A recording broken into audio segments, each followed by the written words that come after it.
ನೋಡಿ, ನಮ್ಮ ಬ್ಯಾಂಕು ಎಷ್ಟು ಮಟ್ಟಿಗೆ ಸದೃಢವಾಗಿದೆ ಅನ್ನುವಂಥದ್ದನ್ನ ನಾವು ಪ್ರತಿ ವರ್ಷವೂ ಸಹ ಲಾಭಾಂಶವನ್ನ ನಮ್ಮ ಸದಸ್ಯರಿಗೆ ಹಂಚಿಕೆ ಮಾಡುವಂಥದ್ದು.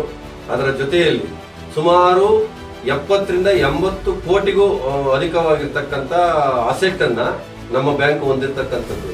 ಮತ್ತೆ ಮೂರನೇದು 123 ಕೋಟಿಗೂ ಹೆಚ್ಚು ನಮ್ಮ ಸ್ವಂತ ಬಂಡವಾಳವನ್ನ ನಾವು ಹೊಂದಿರತಕ್ಕಂಥದ್ದು.